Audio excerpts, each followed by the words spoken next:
দুনিয়ার বিখ্যাত আলেম আল্লামা তাকি উসমানী দামাত বারাকাতুহুম দুনিয়ার মানুষকে বোঝানোর জন্য এই এক্সাম্পলটা তিনি উদাহরণস্বরূপ পেশ করেছেন।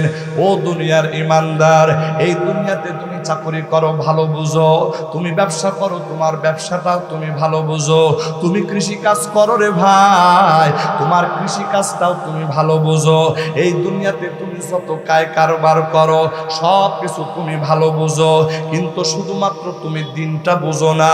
আমার প্রাণের ভাইরা, আমার বন্ধুরা, মানুষের দেহের ভিতরে রুহু না থাকলে যেমন ওই মানুষের গোটা বডিটা এটা লাশ হয়ে যায়, লাশ মানে কোনো কিছুই না। ওরে বন্ধু, ঠিক তদ্রূপভাবে তুমি দুনিয়ার ভিতরে ব্যবসা ভালো বোঝো, তুমি দুনিয়ার ভিতরে দুনিয়ার সমস্ত কাজ ভালো বোঝো, কিন্তু তোমার দিন সম্পর্কে কোনো বুঝ নাই। এটার মানে হলো ওই মৃত লাশটা যেমন, ঠিক যেমন তোমার অবস্থাটাও তেমন। একটু আওয়াজ দিয়া জোরে জোরে বলেন কথা ঠিক কিনা? আমার প্রাণের ভাইয়েরা, এই জন্য শুধুমাত্র মনকে জাগানোর জন্য, একটু অনুভূতি জাগানোর জন্য আমি আপনাদের কাছে এই কথাটুকু শোনাতে চাই। আমার আল্লাহ বলেন, ওয়ালা তামুতুন্না ইল্লা ওয়া আনতুম মুসলিমুন। আমার আল্লাহ বলে, বান্দা, এই যে আমি আল্লাহ হায়াত দিলাম, আমি আল্লাহ মওত সৃষ্টি করলাম, আমি যে তোমাকে 50, 60, 80 বছরের হায়াত দান করলাম, আমার বান্দা এই হায়াত জিন্দেগি শেষ হওয়ার পর ও বান্দা আমি আল্লাহর আদালতে তোমার হাজিরা দেওয়া লাগবে। ওরে বান্দা, ওই সময় যখন আমি আল্লাহর দরবারে হাজিরা দিবা, ওই সময় তোমার আমল নামাগুলি সব প্রকাশ হয়ে যাবে। ওই আমল নামার ভিতরে তুমি কি কি করছো না করছো সব প্রকাশ হয়ে যাবে। আমার প্রাণের ভাইরা, আমার বন্ধুরা, ওই আমল নামার ভিতরে নামাজ নাই, ওই আমল নামার ভিতরে রোজা নাই, ওই আমল নামার ভিতরে কোরআন তিলাওয়াত নাই, ওই আমল নামার ভিতরে জিকির নাই, ওই আমল নামার ভিতরে নেক আমল নাই। ওরে বন্ধু, এই পরিস্থিতিতে তুমি আল্লাহর দরবারে তোমার চেহারাটা কেমন কইরা দেখাইবা? আমার প্রাণের ভাইরা, আমার বন্ধুরা, আমার আল্লাহ এই পরিস্থিতি যখন ডাক দিয়া বলবে, বান্দা তোমার আমলের পরিস্থিতিটা এতটা ভয়াবহ, আমার বন্ধুরা ওই সময় আল্লাহর বান্দা আফসোস করবে, আফসোস করবে, আল্লাহকে ডাক দিয়া বলবে, আল্লাহ আমার তো ভুল হয়ে গেছে, আমি তো বুঝতে পারি নাই, ওগো আল্লাহ আর একটা বারের জন্য সময় দিয়ে দাও, আমি দুনিয়াতে যাই, দুনিয়াতে যায়া আর একটা মুহূর্ত সময় আমি লস করব না, একটা মুহূর্ত সময় আমি বরবাদ করব না। ও মালিক, দুনিয়াতে যতদিনের জন্য তুমি পাঠাইবা আমি একটা মুহূর্ত বরবাদ করব না, একটা ওয়াক্ত নামাজ ছাড়ব না। আয় আল্লাহ, জীবনে নেক আমল করে করে আপনার কাছে আসবো। আমার আল্লাহ তখন ডাক দিয়া বলবে, বান্দা আমি আল্লাহ তোমার যথেষ্ট পরিমাণ হায়াত দান করছিলাম, কিন্তু বান্দা তুমি এটাকে কাজে লাগাইতে পারো নাই। আমার প্রাণের ভাইয়েরা, আমার বন্ধুরা, আল্লাহর আদালতে সেদিন কেমন করে দাঁড়াইবা? ও আল্লাহর বান্দা, অন্তরের ভিতরে কি একটু ভয় জাগে না? অন্তরের ভিতরে কি একটু ভয় তোমার অন্তরে জাগে না? ও বান্দা, এই ভয় যেই অন্তরে জেগে গেছে রে ভাই, ওই অন্তরওয়ালা মানুষ জীবনে গুনাহের কাজ করতে পারে নাই। আমি আপনাদের সামনে পবিত্র কোরআনে হাকিমের সূরা আলে ইমরানের 102 নম্বর আয়াত আপনাদের সামনে তিলাওয়াত করেছি। উক্ত আয়াতে আল্লাহ সুবহানাহু ওয়া তাআলা বলেন, ইয়া আইয়ুহাল্লাযীনা আমানু, ও ঈমানদারগণ, ইত্তাকুল্লাহ, আল্লাহকে ভয় করো। কেমন ভয় করবে? হাক্কা তুকাতি, বলে যেমন ভয় করা হক, যেমন ভয় করা উচিত। হে ঈমানদারগণ, তোমরা আল্লাহকে ভয় করো যেমন তাকে ভয় করা উচিত। ওয়ালা তামুতুন্না ইল্লা ওয়া আনতুম মুসলিমুন। আয়াতের দ্বিতীয় অংশে আল্লাহ বলেন, তোমরা মুসলমান না হয়ে মৃত্যুবরণ করো না। অর্থাৎ খাঁটি মুসলমান না হয়ে মৃত্যুবরণ করতে আল্লাহ পাক নিষেধ করেছেন।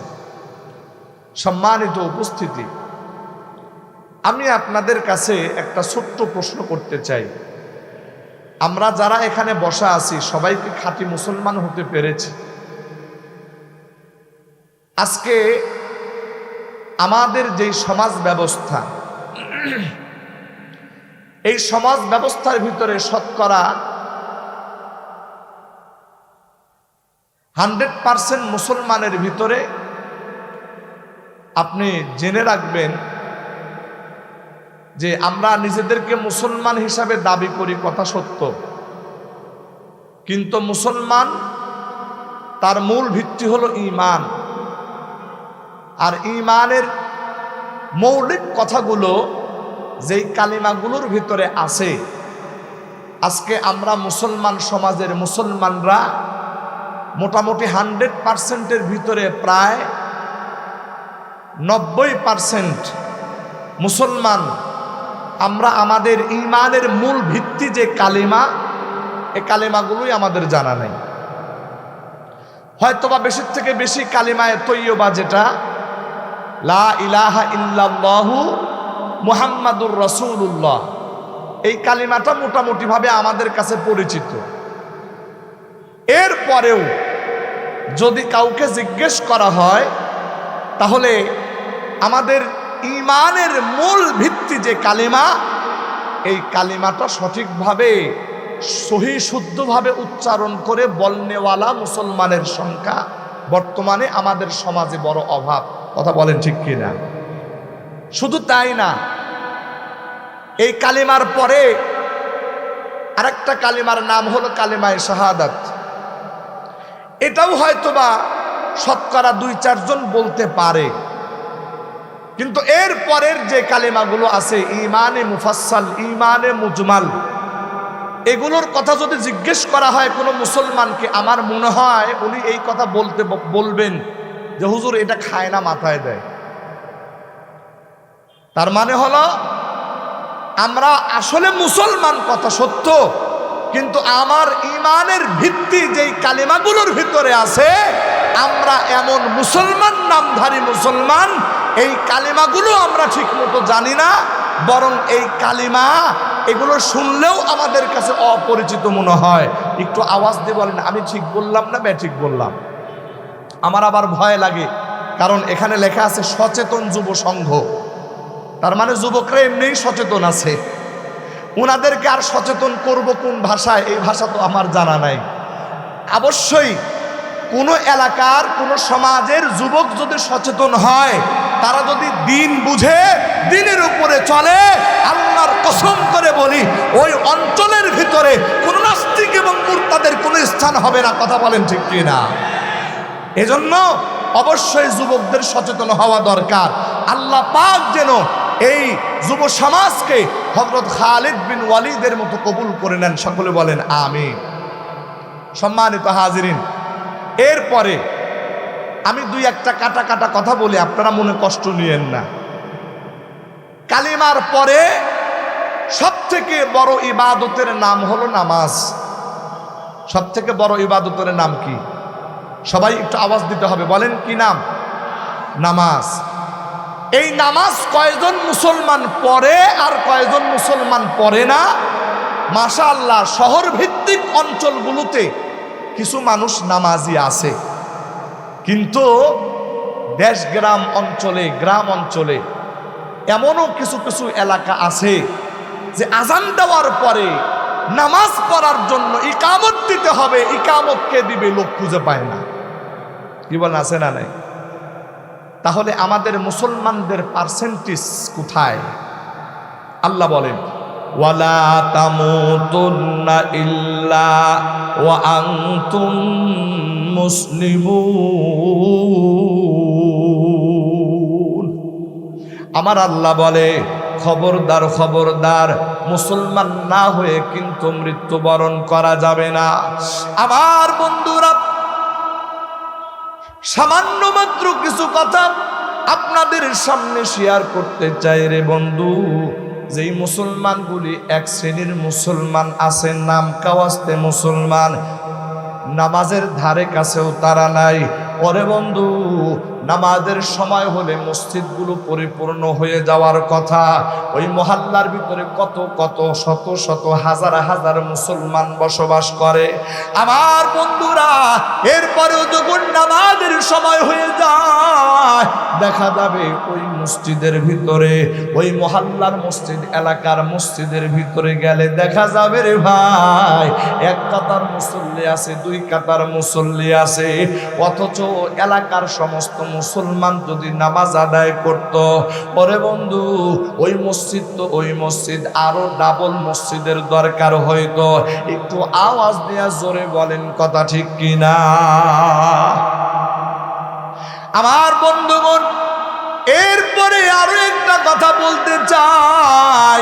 আল্লাহর বান্দা যেই মুসলমান বলে নামাজ পড়ে রে বন্ধু, ওই মুসলমানদের ভিতরে অধিকাংশ মুসলমান এমন আছে রে ভাই, 4 রাকাত নামাজ পড়ার জন্য সূরা ফাতিহা ব্যতীত আরো 4টা সূরা জানা থাকা দরকার। ওরে বন্ধু, এবার যদি আমরা গবেষণা করি, এটা নিয়ে যদি আমরা একটু জরিপ করে দেখি, তাহলে দেখা যাবে ওই যে নামাজ পড়নেওয়ালা যে কয়জন মুসলমান আছে, আমার বন্ধুরা, এই নামাজ পড়নেওয়ালাদের ভিতরে অধিকাংশ মুসলমান ওই 4টা সূরা বিশুদ্ধভাবে তিলাওয়াত জানে না। অথচ নামাজ পড়া ফরজ, নামাজের ভিতরে কিরাত পড়া এটাও ফরজ। একটু আওয়াজ দিয়া জোরে বলেন কথা ঠিক কিনা? আমার প্রাণের ভাইয়ারা, একটু গভীর মনোযোগ দিয়ে কথাগুলি শুনো রে ভাই। আল্লাহর বান্দা, এবার তুমি তোমার মুসলমানিত্বর পার্সেন্টেজ নিয়ে চিন্তা করে দেখো।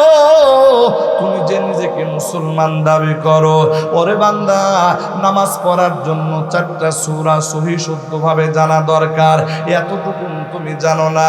আরো দুঃখজনক ব্যাপার, এমন অনেক আল্লাহর বান্দা আছে যারা 10 বছর, 15 বছর, 20 বছর ধরে নামাজ আদায় করে।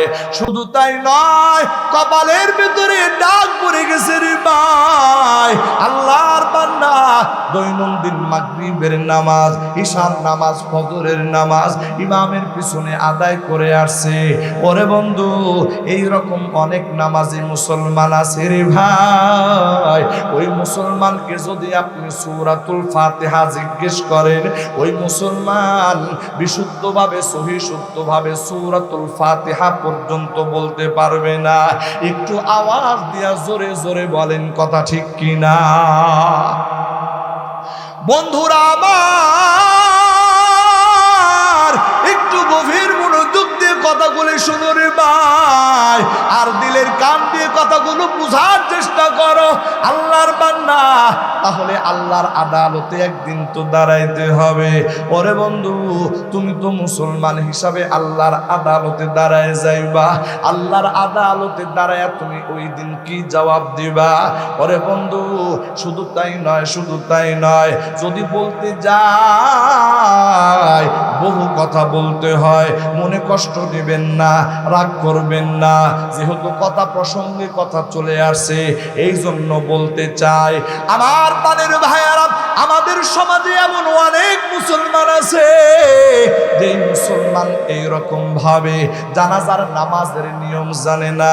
জানাজার নামাজ যখন পড়তে যায় রে, ওই সময় ঈদের নামাজ পড়ে ফেলে। আবার ঈদের নামাজ যখন পড়তে যায়, তখন জানাজার নামাজ পড়ে ফেলে। একটু আওয়াজ দিয়ে কথা বলেন ঠিক কিনা? অথচ জানাজার নামাজ আর ঈদের নামাজ কিন্তু 2টা ভিন্ন ভিন্ন নামাজ। আমার বন্ধুরা, এরে আল্লাহর বান্দা, তুমি তো তোমার বাবার জানাজার নামাজ পড়তে যাইবা, ওই বাবা বাবার জানাজার নামাজ যখন পড়তে যাইবা, ওরে বন্ধু বাবার জানাজার নামাজ পড়ার সময় ইমাম সাহেব যখন প্রথম তাকবীর বলবে, প্রথম তাকবীর বলার পরে তুমি কি দোয়া পড়বা এটা কি তোমার জানা আছে নাকি? দ্বিতীয় তাকবীর ইমাম সাহেব বলবে, এবার তুমি কোন দোয়া পড়বা তোমার জানা আছে নাকি? ও বান্দা, তৃতীয় তাকবীর যখন বলবে তখন তুমি কোন দোয়া পড়বা এটা কি তোমার জানা আছে নাকি? আমার বন্ধুরা, আমার বিশ্বাস অধিকাংশ মানুষ এই দোয়াগুলি পর্যন্ত জানে না। ওরে বন্ধু, তাহলে তুমি তোমার বাবার জানাজায় পড়তে যায় কি দোয়া পড়লা? তোমার মাকে জীবনের শেষ বিদায় জানানোর সময় তুমি কোন দোয়া পড়লা? আমার প্রাণের ভাইরা, আমার বন্ধুরা, আমাদের এই বাংলাদেশের একজন প্রখ্যাত ওয়াইজ আল্লামা মুফতি মুশতাকুন নবী কাসেমি হাকিমুন্নাস আমার হুজুর এই কথাটা এক বয়ানে আলোচনা করেছেন। এই বাংলাদেশে একজন বড় সরকারি অফিসার, যিনি যখন ঘর থেকে বাহির হন তার সামনে পিছনে প্রটোকল থাকে, পুলিশি প্রটোকলের ব্যবস্থা, মানে এত বড় একজন অফিসার। আমার বন্ধুরা, আমি বোঝানোর জন্য বলছি, কাউকে কষ্ট দেওয়ার জন্য বলতে চাই না, শুধুমাত্র আমি আর আপনি এতটুকুন অনুভূতিটা চিন্তা করা দরকার। ওরে বন্ধু, আমি তো মুসলমান নিজেকে দাবি করি, আপনিও তো নিজে মুসলমান দাবি করতেছেন, কিন্তু আপনার মুসলমানিত্ব কোন পর্যায়ে গেছে রে ভাই, এটা যেন আপনি আপনার স্কেল দিয়ে একটু মাপতে পারেন। আমার প্রাণের ভাইয়ারা, আমার আল্লাহ এই জন্য পবিত্র কোরআনে কারীমের ভিতরে বলতেছেন, ওয়ালা তামুতুন্না ইল্লা ওয়া আনতুম মুসলিমুন। আমার আল্লাহ বলতেছে, সাবধান সাবধান, খাঁটি মুসলমান না হইয়া কিন্তু মৃত্যুবরণ করো না। আমার প্রাণের ভাইয়ারা, একটু গভীর মনোযোগ দিয়ে কথাগুলি শুনো রে ভাই। আল্লাহর বান্দা বড় সরকারি কর্মকর্তা, যার আগে পিছনে পুলিশি প্রটোকল দেওয়া হয়। ওরে বন্ধু, ওই আল্লাহর বান্দা তার বাবা ইন্তেকাল করেছে, ওই বাবার ইন্তেকালের পরে ওই আল্লাহর বান্দা বাবার জানাজা পড়ার জন্য এসেছে। ওরে বন্ধু, বাবার জানাজার নামাজ যখন শেষ হয়ে গেছে, ওই আল্লাহর বান্দা চোখের পানি ফালায়া ফালায়া কাঁদতে আরম্ভ করে দিছে। আমার বন্ধুরা, এমন ভাবে কাঁদতে আরম্ভ করছে, বোঝা যাইতেছে ছোট্ট একজন শিশু বাচ্চা যেভাবে কান্নাকাটি করে, ওই সরকারি বড় অফিসার তিনি এইভাবে কান্নাকাটি করতে। বন্ধুরা আমার,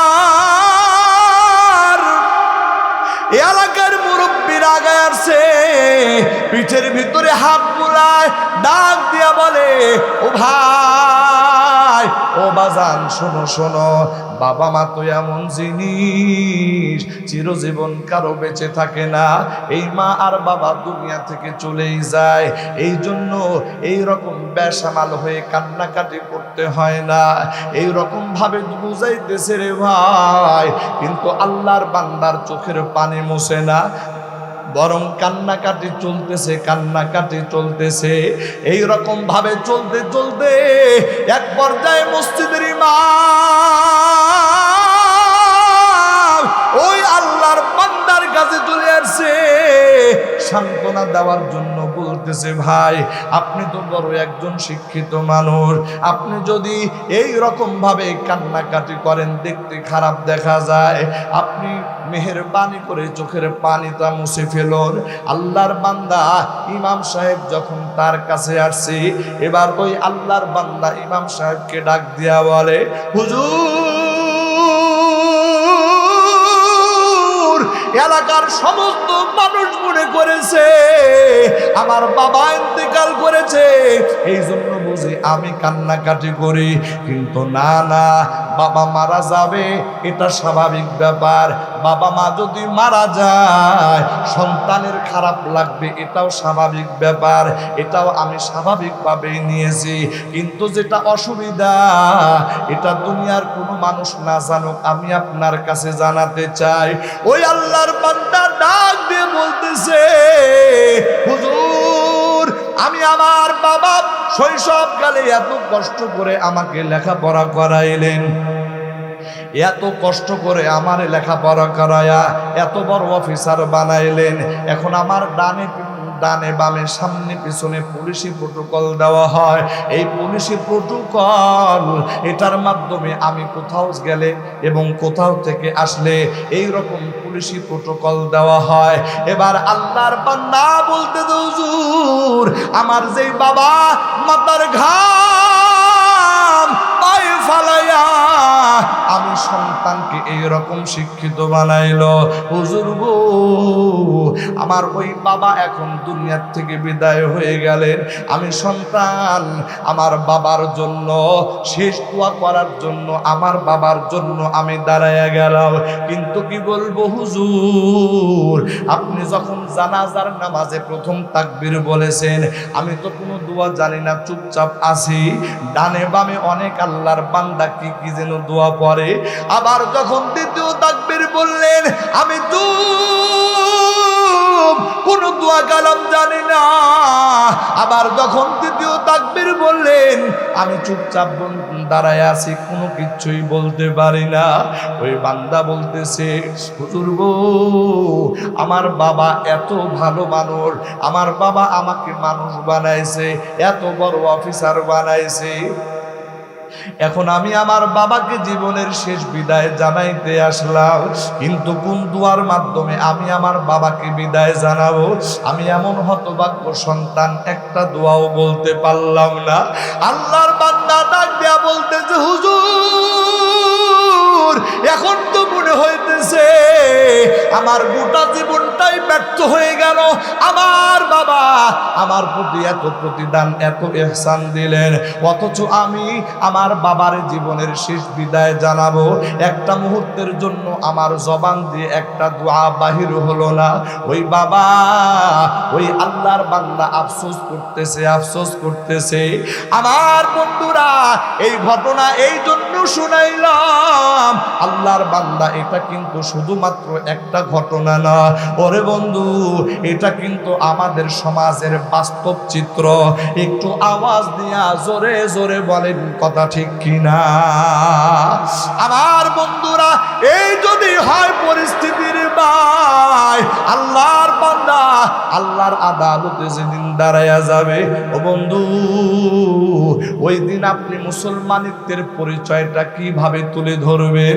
অথচ আমার আল্লাহ দুনিয়াতে স্পষ্টভাবে বলে দিয়েছেন, ওয়ালা তামুতুন্না ইল্লা ওয়া আনতুম মুসলিমুন। খবরদার খবরদার, খাঁটি মুসলমান না হয়ে কিন্তু মৃত্যুবরণ করো না। আমার প্রাণের ভাইয়ারা একটু গভীর মনোযোগ দিয়ে কতগুলি শুনো রে ভাই। আল্লাহর বান্দা এই দুনিয়াতে আপনি এত চতুর মানুষ, এত সচেতন মানুষ, এই দুনিয়াতে আপনাকে কেউ ঠকাইতে পারে না, এই দুনিয়াতে আপনাকে কেউ ঠকাইতে পারে না, বরং সব জায়গায় আপনি জিতে আসেন, সব জায়গা আপনি ভালো বোঝেন, সব কিছু আপনি ভালো জানেন। ওরে বান্দা কিন্তু আপনি দিন সম্পর্কে জানেন না, আপনি ইসলাম সম্পর্কে জানেন না, এমনকি আপনি কিভাবে ওযু করবেন রে ভাই এই নিয়মটুকু জানেন না। আল্লাহর বান্দা অনেক মুসলমান এমন আছে রে বন্ধু, 50 বছর 60 বছর বয়স হয়ে গেছে, ওই আল্লাহর বান্দা ওযুর নিয়মটা জানে না। ওরে বন্ধু ওযুর ভিতরে যে 4টা ফরজ আছে, এই 4টা ফরজে যে অঙ্গগুলো আছে, এই অঙ্গগুলো ধুইতে যাইয়া যদি একটা চুল পরিমাণ জায়গা যদি শুকনা থাকে, এই অবস্থায় কি নামাজ হবে নাকি? আর একটু আওয়াজ দেন। এই অবস্থায় কি নামাজ হবে নাকি? আমার বন্ধুরা, এইরকম কত মুসলমান আছে রে ভাই, আল্লাহর বান্দা ওযু করতেছে কিন্তু ওযুর অঙ্গ পরিপূর্ণ ধুইতেছে না, ওযুর অঙ্গগুলো পরিপূর্ণভাবে ভিজতেছে না, অথচ ওই বান্দা জানেও না এইভাবে যদি ওযুর অঙ্গ আধোয়া থাকে, এইভাবে যদি ওযুর অঙ্গটা শুকনা থাকে, আমার নামাজ হবে না। আমার বন্ধুরা, শুধু তাই না, এমন অনেক আল্লাহর বান্দা আছে ফরজ গোসল করবে কিন্তু নিয়ম জানে না। ওরে বন্ধু, ওই ফরজ গোসল করার জন্য তুমি নিয়ম জানো না, ফরজ গোসল কিভাবে করতে হয় এটা তোমার জানা নাই, তার মানে হলো তুমি তো পবিত্রতাই অর্জন করতে পারলা না। পবিত্রতা যেহেতু অর্জন করতে পারলা না, তাহলে তোমার নামাজ কি হবে, তোমার ইবাদত বন্দিগি কি হবে? এবার তুমি চিন্তা করে দেখো। আমার বন্ধুরা, এই দুনিয়ার বিষয়গুলিতে তুমি এত সচেতন, অথচ দিনের বিষয়ে তুমি কেন এত বিমুখ হয়ে আছো? ওরে আল্লাহর বান্দা, তার মানে তুমি বুঝাইতেছো আসলে দুনিয়ায় সবকিছু আর এই দিনটা কোনো কিছুই না। ওরে বন্ধু, এই বিষয়টা বোঝানোর জন্য এই দুনিয়ার একজন বিখ্যাত আলেম জাস্টিস আল্লামা তাকি উসমানী দামাত বারাকাতুহুম, তার বয়ানের সংকলন করা হয়েছে একটা কিতাব। এই কিতাবের নাম হলো ইসলাহি খুতুবাত। স্টেজের ভিতরে আলেম উলামা আছে, তারা বলতে পারবে ওই ইসলাহি খুতুবাত নামক এই কিতাব আল্লামা তাকি উসমানী সাহেব হুজুরের বয়ানের সংকলন। আমার বন্ধুরা, আল্লাহর বান্দা এইরকম ভাবে দুনিয়ার মানুষ দিনকে গুরুত্ব দেয় না, দিন বুঝতে চায় না। ওরে বন্ধু, এই ছাড়া দুনিয়ার সমস্ত কিছু ঠিক আছে। এই বিষয়টা বোঝানোর জন্য তিনি একটা ঘটনা উল্লেখ করেছেন। আমার বন্ধুরা, জাস্টিস আল্লামা তাকি উসমানী দামাত বারাকাতুহুম, উনি তার কিতাবের ভিতরে, তার বয়ানের সংকলনের ভিতরে এই ঘটনাটা উল্লেখ করেছেন। এক এলাকার মানুষ এত মূর্খ মানুষ, এই মানুষদেরকে সহজে কোনো কথা বোঝানো যায় না। আমার বন্ধুরা, আল্লামা তাকি উসমানী লিখেছেন, ওই এলাকার একজন জনপ্রিয় নেতা ছিল রে ভাই। ওই নেতা মারা যায়, হঠাৎ করে দুনিয়া থেকে বিদায় হয়ে যায়। ওই নেতার ইন্তেকাল হয়ে গেছে রে ভাই। এবার এলাকার মানুষগুলো এত মূর্খ, ওই নেতা যে মারা গেছে এলাকার মানুষ এটা স্বীকার করতে চায় না, এলাকার মানুষ এটা বুঝতে চায় না। এলাকার মানুষ মিলে সিদ্ধান্ত নিল, চলো যাই শহর থেকে আমরা একজন বড় ডাক্তার নিয়ে আসি। ওই ডাক্তার পরীক্ষা নিরীক্ষা করে বলবে আমাদের নেতা জীবিত না মৃত। আমার বন্ধুরা, এই কথার উপরে ভিত্তি করিয়া শহর থেকে ডাক্তার নিয়ে আসে। ডাক্তার নিয়ে আসার পরে ডাক্তার তো দেখার সাথে সাথেই বুঝে ফেলছে লোকটা নাই। ওরে বন্ধু, এবার তিনি পরীক্ষা নিরীক্ষা করলেন, হাত ধরলেন, চোখ দেখলেন, জিহ্বা দেখলেন, সব কিছু দেখার পরে, পরীক্ষা নিরীক্ষা করার পরে তিনি তো আগেই বুঝে ফেলছেন লোকটা দুনিয়াতে নাই। কিন্তু এই মূর্খ সমাজ এই মূর্খ লোকদেরকে কেমন করে বুঝায়? এবার ডাক্তার বললেন, শোনো শোনো, তোমাদের যিনি নেতা তার হাত সব ঠিক আছে, তার পা গুলো ঠিক আছে, তার চোখগুলো ঠিক আছে, তার কানগুলো ঠিক আছে, অঙ্গ প্রত্যঙ্গ বডিতে যা কিছু আছে সব কিছু ঠিক আছে, কিন্তু শুধুমাত্র তার প্রাণ পাখিটা নাই। আপনারা বলেন, যদি একজন মানুষের প্রাণ পাখি না থাকে, এই হাত দিয়ে কি করবে? পা দিয়ে কি করবে? অঙ্গ প্রত্যঙ্গ আছে, কিন্তু এই অঙ্গ প্রত্যঙ্গ দিয়ে কি আর কোনো কাজ হবে? আল্লাহু আকবার। আমার প্রাণের ভাইরা, আমার বন্ধুরা, এই দুনিয়ার বিখ্যাত ইমামে আজম আবু হানিফা রাহিমাহুল্লাহু তাআলা, তার ক্ষেত্রে এমন একটা বর্ণনা পাওয়া যায় যে আল্লাহর বান্দা 40 বছর পর্যন্ত ঈশার নামাজের ওযু দিয়ে ফজর নামাজ আদায় করেছে। আমার প্রাণের ভাইরা, আমার বন্ধুরা, একটু মনোযোগ দিয়ে খেয়াল করে শুনুন রে ভাই।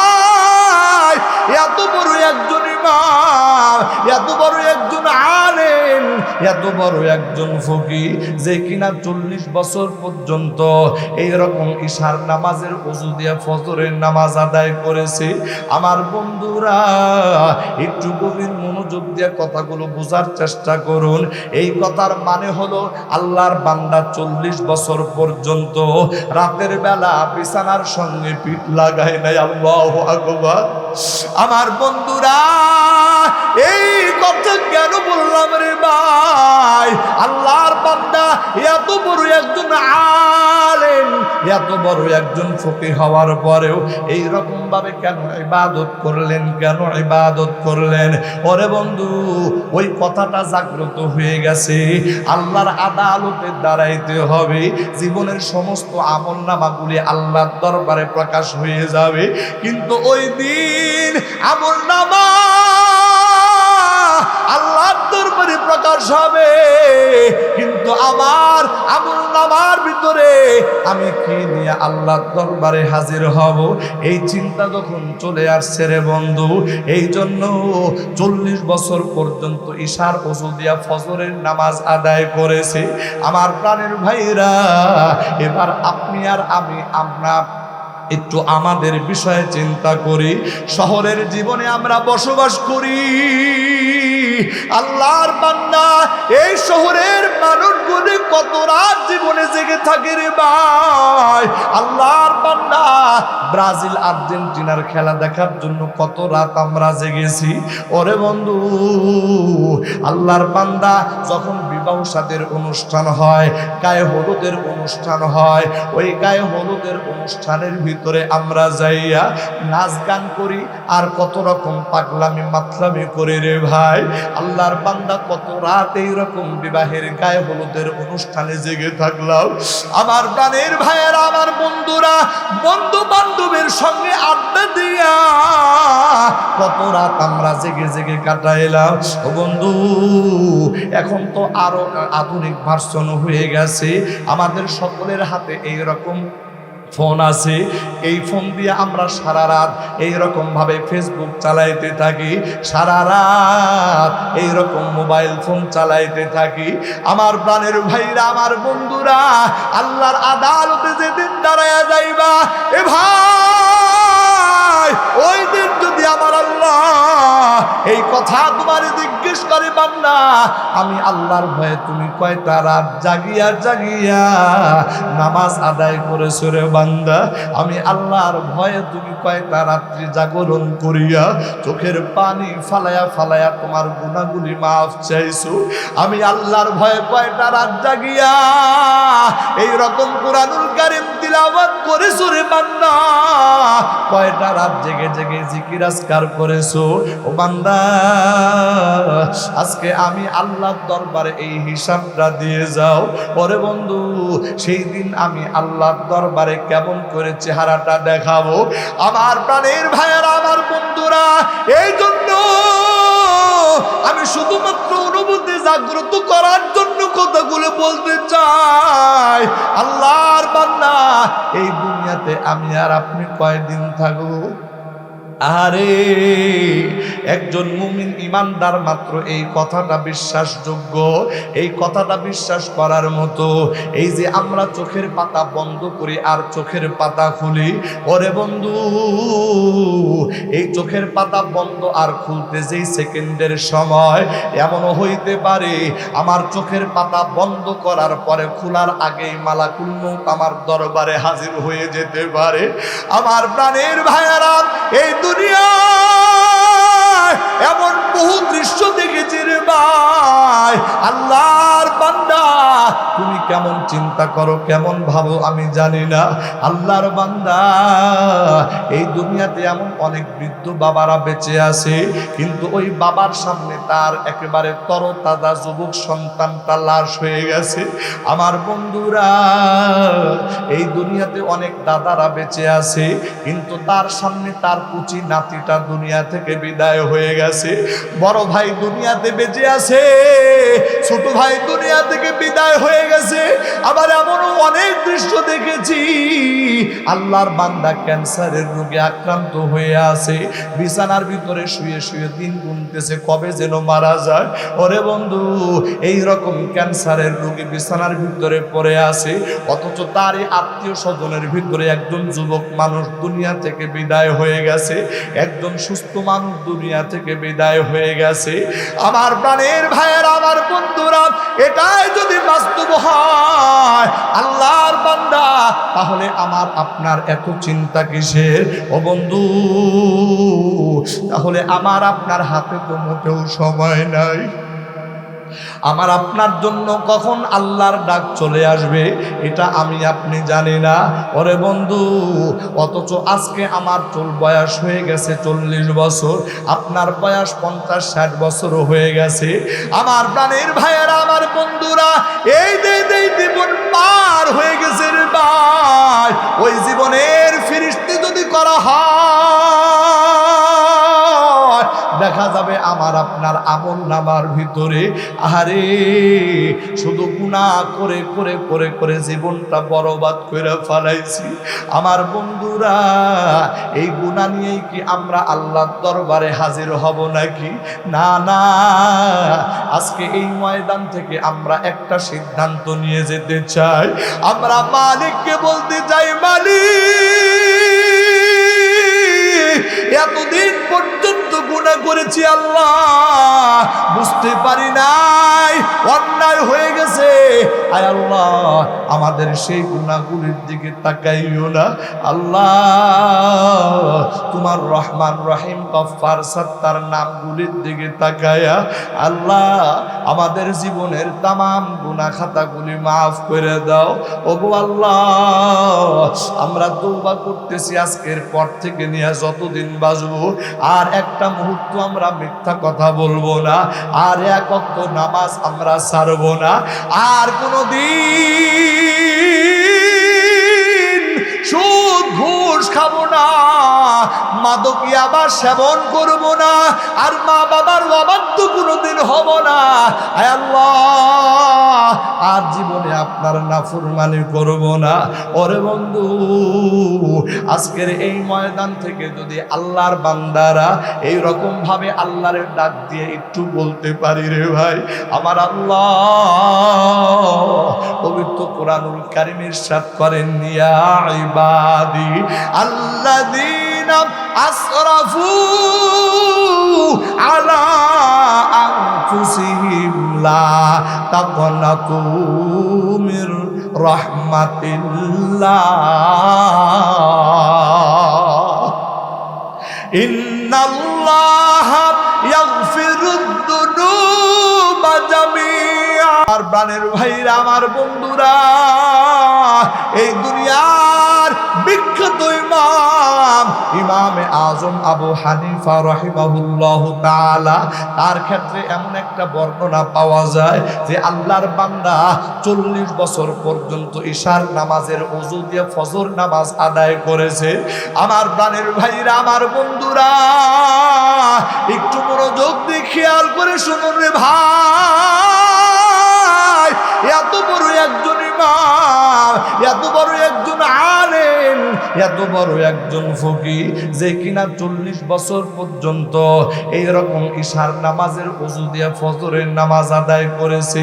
আমার বন্ধুরা, একটু গভীর মনোযোগ দিয়ে কথাগুলো বোঝার চেষ্টা করুন। এই কথার মানে হলো আল্লাহর বান্দা 40 বছর পর্যন্ত রাতের বেলা বিছানার সঙ্গে পিঠ লাগায় নাই। আল্লাহু আকবার। আমার বন্ধুরা, এই কথা কেন বললাম রে ভাই? আল্লাহর বান্দা এত বড় একজন আলেম, এত বড় একজন ফকিহ হওয়ার পরেও এই রকম ভাবে কেন ইবাদত করলেন, কেন ইবাদত করলেন? ওরে বন্ধু, ওই কথাটা জাগ্রত হয়ে গেছে। আল্লাহর আদালতে দাঁড়াইতে হবে, জীবনের সমস্ত আমলনামাগুলি আল্লাহর দরবারে প্রকাশ হয়ে যাবে, কিন্তু ওই দিন আমলনামা আল্লাহর দরবারে প্রকাশ হবে, কিন্তু আমার আমলনামার ভিতরে আমি কি নিয়ে আল্লাহর দরবারে হাজির হব, এই চিন্তা যখন চলে আসছে রে বন্ধু, এই জন্য 40 বছর পর্যন্ত ঈশার ওযু দিয়া ফজরের নামাজ আদায় করেছে। আমার প্রাণের ভাইরা, এবার আপনি আর আমরা একটু আমাদের বিষয়ে চিন্তা করি। শহরের জীবনে আমরা বসবাস করি, আল্লাহর বান্দা, এই শহরের মানুষগুলি কত রাত জীবনে জেগে থাকে রে ভাই। আল্লাহর বান্দা, ব্রাজিল আর্জেন্টিনার খেলা দেখার জন্য কত রাত আমরা জেগেছি। ওরে বন্ধু, আল্লাহর বান্দা, যখন বিবাহ সাদের অনুষ্ঠান হয়, গায়ে হলুদের অনুষ্ঠান হয়, ওই গায়ে হলুদের অনুষ্ঠানের ভিতরে আমরা যাইয়া নাচ গান করি আর কত রকম পাগলামি মাতলামি করি রে ভাই। আল্লাহর বান্দা, কত রাত এইরকম বিবাহের গায়ে হলুদের অনুষ্ঠানে জেগে থাকলাম।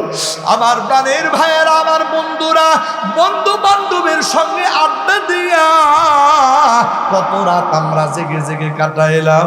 ও বন্ধু, এখন তো আরো আধুনিক ভার্সন হয়ে গেছে, আমাদের সকলের হাতে এইরকম ফোন আছে। এই ফোন দিয়ে আমরা সারা রাত এইরকম ভাবে ফেসবুক চালাইতে থাকি, সারা রাত এইরকম মোবাইল ফোন চালাইতে থাকি। আমার প্রাণের ভাইরা, আমার বন্ধুরা, আল্লাহর আদালতে যেদিন দাঁড়ায়া যাইবা, এ ভাই, ওই দিন যদি আমার আল্লাহ এই কথা তোমার জিজ্ঞেস করে, বান্দা, আমি আল্লাহর ভয়ে তুমি কয়টা রাত জাগিয়া জাগিয়া নামাজ আদায় করেছো রে বান্দা, আমি আল্লাহর ভয়ে তুমি কয়টা রাত্রি জাগরণ করিয়া চোখের পানি ফালায়া ফালায়া তোমার গুনাহগুলি মাফ চাইছো, আমি আল্লাহর ভয়ে কয়টা রাত জাগিয়া এই রকম কুরআনুল কারীম তিলাওয়াত করেছো রে বান্দা, কয়টা রাত জেগে জেগে জিকির আজকার করেছো। ও বান্দা, আজকে আমি আল্লাহর দরবারে এই হিসাবটা দিয়ে যাও। পরে বন্ধু, সেই দিন আমি আল্লাহর দরবারে কেমন করে চেহারাটা দেখাবো। আমার প্রাণের ভাইয়েরা, আমার বন্ধুরা, এই জন্য আমি শুধুমাত্র অনুভূতি জাগ্রত করার জন্য কথাগুলো বলতে চাই। আল্লাহর বান্দা, এই দুনিয়াতে আমি আর আপনি কয়দিন থাকবো?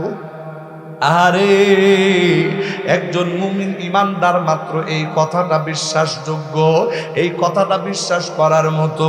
এই যে আমরা চোখের পাতা বন্ধ করি আর চোখের পাতা খুলি, ওরে বন্ধু, এই চোখের পাতা বন্ধ আর খুলতে যেই সেকেন্ডের সময় এমনও হইতে পারে আমার চোখের পাতা বন্ধ করার পরে খোলার আগেই মালাকুল মউত আমার দরবারে হাজির হয়ে যেতে পারে। আমার প্রাণের ভাইয়েরা, এই দুনিয়া এমন বহু দৃশ্য দেখেছি রে ভাই। আল্লাহর বান্দা, তুমি কেমন চিন্তা করো, কেমন ভাবো আমি জানি না। আল্লাহর বান্দা, এই দুনিয়াতে এমন অনেক বৃদ্ধ বাবারা বেঁচে আছে, কিন্তু ওই বাবার সামনে তার একেবারে তরতাজা যুবক সন্তানটা লাশ হয়ে গেছে। আমার বন্ধুরা, এই দুনিয়াতে অনেক দাদারা বেঁচে আছে, কিন্তু তার সামনে তার কুচি নাতিটা দুনিয়া থেকে বিদায় হয়ে গেছে। বড় ভাই দুনিয়াতে বেঁচে আছে, ছোট ভাই দুনিয়া থেকে বিদায় হয়ে গেছে। আবার এমনও অনেক দৃশ্য দেখেছি, আল্লাহর বান্দা ক্যান্সারের রোগে আক্রান্ত হয়ে আছে, বিছানার ভিতরে শুয়ে শুয়ে দিন গুনতেছে কবে যেন মারা যায়। ওরে বন্ধু, এই রকম ক্যান্সারের রোগী বিছানার ভিতরে পড়ে আছে, অথচ তারই আত্মীয় স্বজনের ভিতরে একজন যুবক মানুষ দুনিয়া থেকে বিদায় হয়ে গেছে, একজন সুস্থ মানুষ দুনিয়া থেকে বিদায় হয়ে গেছে। আমার প্রাণের ভাইয়েরা, আমার বন্ধুরা, এটাই যদি বাস্তব হয় আল্লাহর বান্দা, তাহলে আমার আপনার এত চিন্তা কিসের? ও বন্ধু, তাহলে আমার আপনার হাতে তো মোটেও সময় নাই। আমার আপনার জন্য কখন আল্লাহর ডাক চলে আসবে এটা আমি আপনি জানি না। ওরে বন্ধু, অথচ আজকে আমার বয়স হয়ে গেছে 40 বছর, আপনার বয়স 50-60 বছরও হয়ে গেছে। আমার প্রাণের ভাইয়েরা, আমার বন্ধুরা, এই জীবন পার হয়ে গেছে রে ভাই। ওই জীবনের ফিরিস্তি যদি করা হয়, দেখা যাবে আমার আপনার আমল নামার ভিতরে আরে শুধু গুনাহ করে করে করে করে জীবনটা বরবাদ করে ফেলাইছি। আমার বন্ধুরা, এই গুনাহ নিয়েই কি আমরা আল্লাহর দরবারে হাজির হব নাকি? না না, আজকে এই ময়দান থেকে আমরা একটা সিদ্ধান্ত নিয়ে যেতে চাই। আমরা মালিককে বলতে চাই, মালিক, এতদিন পর্যন্ত গুনাহ করেছি আল্লাহ, বুঝতে পারি নাই, অন্যায় হয়ে গেছে। আয় আল্লাহ, আমাদের সেই গুনাহগুলির দিকে তাকাইও না আল্লাহ। তোমার রহমান রহিম গফফার সত্তার নামগুলির দিকে তাকায়া আল্লাহ আমাদের জীবনের তামাম গুনাহ খাতাগুলি মাফ করে দাও। ওগো আল্লাহ, আমরা তওবা করতেছি আজকের পর থেকে নিয়ে যতদিন বাঁচবো আর একটা মুহূর্ত আমরা মিথ্যা কথা বলবো না, আর এক ওয়াক্ত নামাজ আমরা ছাড়বো না, আর কোনোদিন সুদ ঘুষ খাবো না, মাদকী আবার সেবন করবো না, আর মা বাবার অবাধ্য কোনোদিন হব না। আয় আল্লাহ, আর জীবনে আপনার নাফরমানি করব না। ওরে বন্ধু, আজকের এই ময়দান থেকে যদি আল্লাহর বান্দারা এই রকম ভাবে আল্লাহর ডাক দিয়ে একটু বলতে পারি, রে ভাই আমার আল্লাহ পবিত্র কোরআনুল কারীম ইরশাদ করেন, ইয়া ইবাদি আল্লাযীনা আসরাফু আলা আনফুসিহিম লা তাকনাতু মির রাহমাতিল্লাহ ইন্নাল্লাহা ইয়াগফিরুদ-দুনুবা জামিআ ইন্নাহু হুয়াল গফুরুর রহিম।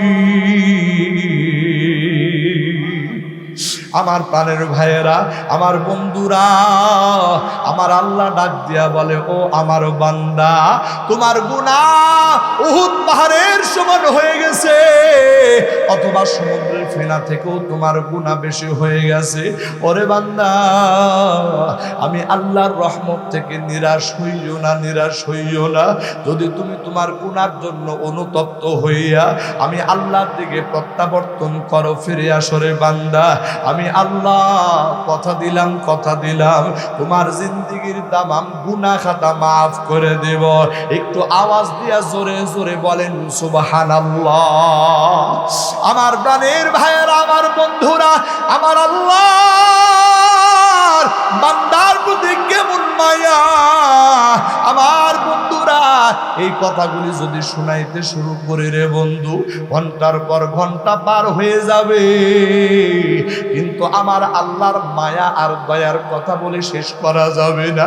আমার বন্ধুরা, হাদিসে কুদসির মধ্যে আসছে, আমার আল্লাহ ঘোষণা দেন, এই দুনিয়ার ভিতরে যদি আল্লাহর কোন বান্দা যদি আমার আল্লাহর দিকে এক বিঘত আগায়া আসে, আমার আল্লাহ ওই বান্দার দিকে এক হাত আগায়া যান। যদি কোনো বান্দা আমার আল্লাহর দিকে এক হাত পর্যন্ত অগ্রসর হয়, আমার আল্লাহ ওই বান্দার দিকে 2 হাত পরিমাণ অগ্রসর হয়ে যায়।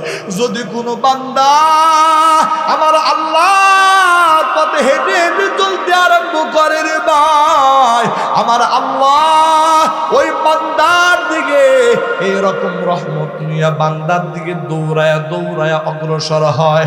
একটু আওয়াজ দিয়া জোরে জোরে বলেন আল্লাহু আকবার। আমার বন্ধুরা, আমার আল্লাহর দয়া এই জায়গায় কিন্তু শেষ নয়।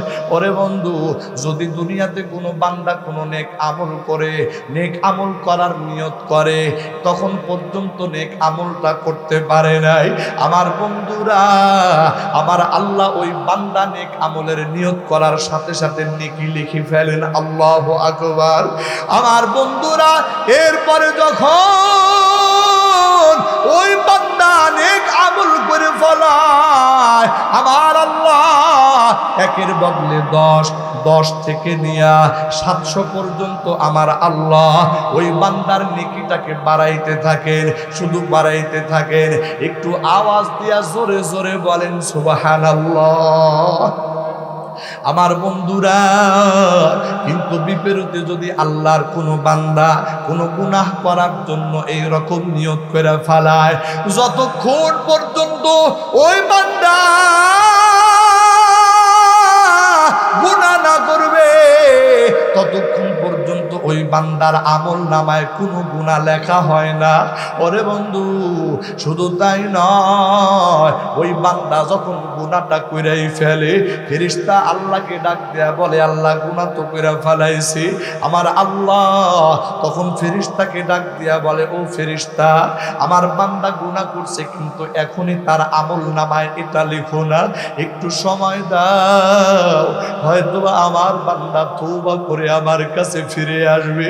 আমার বন্ধুরা, কিন্তু বান্দার খবর নাই, বান্দা তো তওবা করে না, সময় পার হয়ে যায়, বান্দা তওবা করে না। ওরে বন্ধু, এবার ফেরেশতা ডাক দিয়া বলে, আল্লাহ সময় তো চলে গেল, তোমার বান্দা তওবা করে না। আমার আল্লাহ এবার ফেরেশতাকে বলে আরেকটু সময় দেয়, আরেকটু সময় দেওয়ার পরেও বান্দার খবর নাই, বান্দা তওবা করে না। ফেরেশতা ডাক দেয়া বলে, আল্লাহ এখনো তো তওবা করলো না। আমার আল্লাহ এইরকম ভাবে 3 বার বান্দাকে সুযোগ দিয়া ফেলায়, সুযোগ দিয়া ফেলায়। এরপরে আমার আল্লাহ ওই ফেরেশতাকে ডাক দেয়া বলে, ফেরেশতা রে, আমার বান্দার আমল নামায় গুনাহটা লিখবা, কিন্তু যেই গুনাহ করেছে শুধুমাত্র ওই গুনাহটা লিখবা, বেশি কিন্তু লেখা যাবে না। ও বন্ধু, কিন্তু নেক আমল যদি বান্দা করে, আমার আল্লাহ শুধু গুনে গুনে বাড়াইতে থাকেন, কিন্তু যদি বান্দা গুনাহ করে, আমার আল্লাহ ওই যে গুনাহ করছে ওই গুনার পরিবর্তে একটা গুনাহ তার আমল নামায় লিখে দেয়।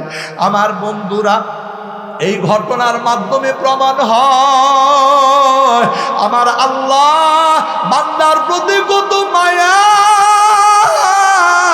এই জন্য আমার আল্লাহ পবিত্র কোরআনে হাকিমের মধ্যে ঘোষণা দেন, ইন্নাল্লাহা লা ইয়াযলিমু মিসকালা যাররা ওয়া ইন তাকু হাসানাতান ইউদাইফহা ওয়া ইউতি মিন লাদুনহু আজরান আযীমা। আমার আল্লাহ বান্দাকে ডাক দিয়ে বলে, ও বান্দা, নিশ্চয়ই আমি আল্লাহ বান্দার প্রতি বিন্দু পরিমাণ জুলুম করি না। শুধু তাই নয়, আমার আল্লাহ বলে, ওয়া ইন তাকু হাসানাতা, যদি কোনো বান্দা একটা নেক আমল করে, আমি আল্লাহ এটার সওয়াব শুধু দ্বিগুণ দ্বিগুণ দ্বিগুণ করতে থাকি, শুধু বাড়াইতেই থাকি, বাড়াইতে থাকি।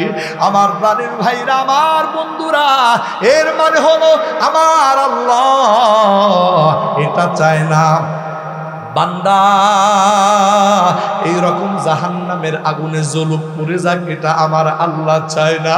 আমার বন্ধুরা, কিন্তু এরপরেও তো অনেক মানুষ জাহান্নামে যাবে।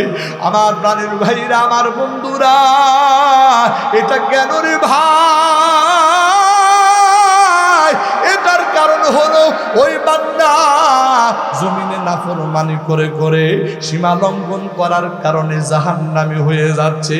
ওরে বন্ধু, এই ময়দানের ভিতরে আল্লাহর যত বান্দা আছে, আমরা যদি এই কথার উপরে যদি অটল থাকতে পারি, আমরা যদি আজকে একটা তওবা করতে পারি রে বন্ধু, আমার দৃঢ় বিশ্বাস আমার আল্লাহ আমাদের তওবা কবুল করে আমাকে আপনাকে মাফ করে দিতে পারে।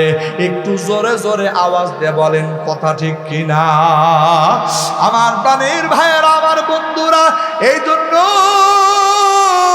আমার আল্লাহ কত বান্দাকে মাফ করে দেয়, এই বিষয়টা বোঝানোর জন্য ছোট্ট একটা ঘটনা বলবো। আমার বন্ধুরা, হযরত মূসা আলাইহিস সালাতু ওয়াস সালাম একজন জলিলুল কদর পয়গম্বর। তার সময় এমন অনাবৃষ্টি শুরু হয়ে গেছে, দেশের ভিতরে বৃষ্টি নাই, জমিনগুলি একেবারে ফেটে চৌচির হয়ে গেছে। আমার বন্ধুরা, গবাদি পশুগুলো মারা যাইতেছে। শুধু তাই নয়, আমার প্রাণের ভাইয়েরা গবাদি পশু মারা যাইতেছে, মানুষগুলি একেবারে জীর্ণ শীর্ণ হয়ে গেছে। পয়গম্বর মূসাকে পাইয়া বলে, ও পয়গম্বর মূসা, আল্লাহর কাছে একটু দোয়া করুন না, আল্লাহ পাক যেন রহমতের বৃষ্টির ব্যবস্থা করে দেয়। ওরে বন্ধু, পয়গম্বর মূসা বলে, তোমরা সবাই একত্রিত হও, আমি আল্লাহর কাছে তোমাদেরকে নিয়ে দোয়া করব। সবাই ময়দানে জড়ো হয়ে গেছে। পয়গম্বর মূসা আল্লাহর কাছে হাত তুলে বলে, আল্লাহ বৃষ্টি দাও। জমিন ফেটে চৌচির হয়ে গেছে, গবাদি পশুগুলো মারা যাইতেছে, মানুষের জীবন একেবারে অতিষ্ঠ হয়ে গেছে। আয় আল্লাহ, বৃষ্টি দিয়া জমিনটাকে ঠান্ডা করে দাও। আমার বন্ধুরা আল্লাহর কাছে পয়গম্বর মূসা দোয়া করে। আমার আল্লাহ পয়গম্বর মূসাকে ডাক দিয়া বলে, ও পয়গম্বর মূসা, শোনো শোনো, আমি আল্লাহ কেমন করে দোয়া কবুল করব বলো দেখি। যেই ময়দানের ভিতরে তোমরা দাঁড়ায় আছো, এই ময়দানে এমন একজন নাফরমান বান্দা আছে, 40 বছর পার হয়ে গেছে, একটা বারের জন্য এই বান্দা আমারে কোনোদিন আল্লাহ বলে ডাক দেয় নাই। 40 বছর পার হয়ে গেছে, এই বান্দা জীবনে একটা বারের জন্য আমি আল্লাহকে সিজদা দেয় নাই। পয়গম্বর মূসাকে আমার আল্লাহ বলেন, এ মূসা, এইরকম নাফরমান বান্দা যদি জমিনে থাকে, আমি আল্লাহ কেমন করে দোয়া কবুল করে বলো। ও বন্ধু, পয়গম্বর মূসা আলাইহিস সালাতু ওয়াস সালাম সাথে সাথে ময়দানে ঘোষণা দেয়, এমন নাফরমান কে আছো 40 বছর পর্যন্ত একটা বারের জন্য আল্লাহর নাম স্মরণ করো নাই, একটা বারের জন্য আল্লাহর সিজদা দাও নাই, কে আছো তাড়াতাড়ি বের হয়ে যাও। কিন্তু আল্লাহ বৃষ্টি বন্ধ করে রাখছে। আমার বন্ধুরা, গোটা ময়দানের মানুষ একজন আরেকজনের দিকে তাকায়। আমার বন্ধুরা, একজন আরেকজনের দিকে মানুষগুলো তাকাইতেছে, কিন্তু কেউ ধরতে পারে না কে এমন লোক। কিন্তু ওই ময়দানের ভিতরে আল্লাহর একজন পাপিষ্ঠ ওই রকম গুনাহগার বান্দা, ওই বান্দা নিজের ব্যাপারে বুঝে ফেলছে এই রকম পাপিষ্ঠ আমি ছাড়া আর কেউ না। আমার বন্ধুরা,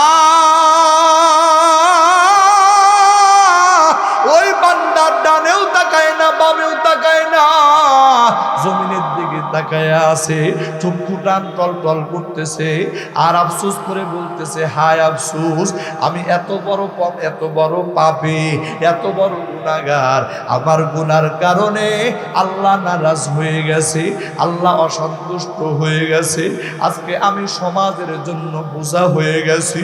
আমার প্রাণের ভাইয়েরা, আমার বন্ধুরা, ওই আল্লাহর বান্দা চিন্তায় পড়ে গেছে, এত মানুষের ভিতরে আমি একা একা কেমন করে বের হব। আবার চিন্তা করতেছে, আমি যদি ময়দান থেকে না যাই তাহলে তো আমার কারণে মানুষগুলো বৃষ্টি বঞ্চিত হয়ে যাবে। ওই বান্দা চূড়ান্ত পর্যায়ে বিপদে পড়ে গেছে। আল্লাহর বান্দা এইরকম চিন্তা করতে করতে হঠাৎ করে ওই বান্দা 40 বছর পর আমার আল্লাহরে আল্লাহ বলে ডাক দিয়া ফালাইছে। একটু আওয়াজ দিয়া জোরে জোরে বলেন সুবহানাল্লাহ। ওই বান্দা আমার আল্লাহরে ডাক দিয়া বলে, আল্লাহ, আমি তো এত গুনাহ করেছি যেই গুনার জন্য তুমি রাগান্বিত। ওরে মালিক, এই গুনাহ এত পরিমাণ হয়ে গেছে, আল্লাহ, ওই গুনাহগুলির দিকে তাকাইয়া মনের ভিতরে ভয় ঢুকে গেছে গো আল্লাহ। আল্লাহ, ওই গুনার জন্য অন্তরে বড় ভয় ঢুকে গেছে। ওরে মালিক, আমি তো এত গুনাহ করেছি, আমি তো বুঝতে পারি নাই, আমি তো ভুল করে ফেলাইছি, আমি তো অন্যায় করে ফেলাইছি। আয় আল্লাহ, এইবারকার মতো তুমি মাফ করে দাও। কথা দিলাম গো মালিক, আজকের পর থেকে নিয়ে যতদিন দুনিয়াতে বাঁচবো আল্লাহ, আর জীবনে তোমার নাফরমানি করব না। যতদিন দুনিয়াতে বাঁচবো গো আল্লাহ, আর জীবনে তোমার নাম স্মরণ তোমার নাম ভুলবো না আল্লাহ। এই দুনিয়াতে যতদিন বাঁচবো আর কোনোদিন নামাজ ছাড়বো না। এই কথা বলিয়া বলিয়া ওই বান্দা মালিকের দরবারে যখন তওবা করতেছে রে ভাই, এমন সময় হঠাৎ করে আসমানের ভিতরে কালো মেঘ জমা হয়ে গেছে। এমন ভাবে মেঘ জমা হয়ে গেছে দেখে বোঝা যাইতেছে বুঝি এখনই বৃষ্টি শুরু হয়ে যাবে। হযরত মূসা আলাইহিস সালাতু ওয়াস সালাম আবার আল্লাহর ডাক দিয়ে বলে, আল্লাহ তুমি তো নিজেই ঘোষণা দিলা এই জায়গায় এমন একজন পাপিষ্ঠ আছে, ওই পাপিষ্ঠ বান্দা বাহির না হলে তুমি দোয়া কবুল করবা না। ওগো আল্লাহ, আমরা তো ডানে বামে সব দিকে দেখলাম কোনো বান্দা তো বাহির হলো না, অথচ তুমি এমন ভাবে বৃষ্টির আলামত দান করলা, বোঝা যাইতেছে এখনই বুঝি বৃষ্টি শুরু হয়ে যাবে। আমার আল্লাহ ডাক দেয়া বলে, আরে মূসা,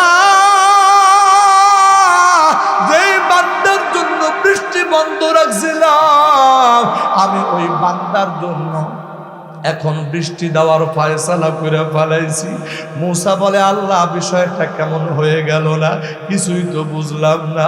আমার আল্লাহ ডাক দিয়া বলে, পয়গম্বর মূসা, আমার ওই বান্দা 40 বছর পরে আমি আল্লাহরে ডাক দিয়া ফেলাইছি।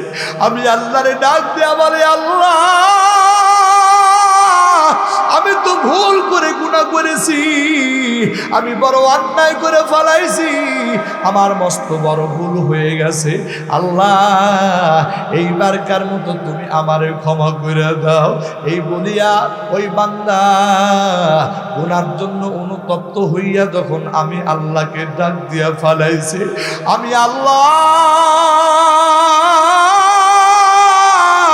আমার রহমতের দরিয়ার ভিতরে ঢেউ শুরু হয়ে গেছে। আল্লাহু আকবার বলেন। আমার রহমতের দরিয়ার ভিতরে ঢেউ শুরু হয়ে গেছে। আমি আল্লাহ আমার ওই বান্দার গুনাহ মাফ করে দিছি, শুধু মাফ করি নাই, ওই বান্দাকে উসিলা বানায়া আমি আল্লাহ জমিনে বৃষ্টি দেওয়ার ফয়সালা করে ফেলাইছি। আমার প্রাণের ভাইয়েরা, এই ময়দানে আমরা যারা উপস্থিত আছি, আমি মাত্র 2 মিনিট কথা বলে শেষ করে দিব রে ভাই। এই ময়দানে এমন কোন আল্লাহর বান্দা নাই যে কিনা এই কথা বলতে পারবে আমার জীবনে কোনো গুনাহ নাই। ও বন্ধু, আমি একজন আলেম হয়ে আপনাদের মাঝে বসেছি, এই কথা কিন্তু বলার সুযোগ নাই, আমি অনেক ভালো মানুষ, এত গুনাহ করেছি রে ভাই। আমার দিল বলে এই ময়দানে আমার থেকে বড় গুনাহগার মানুষ আর কেউ নেই। আমার প্রাণের ভাইয়েরা, আমার বন্ধুরা, প্রত্যেকেই নিজ নিজ গুনাহগুলি স্মরণ করিয়া আল্লাহর বান্দা এই ময়দানে আমার আল্লাহকে হাজির নাজির জানিয়া 2টা হাত আমরা সবাই আকাশের দিকে উঠায়ে দেই, সবাই 2টা হাত আসমানের দিকে উঠায়ে দেই, ডাক দিয়া বলি, আল্লাহ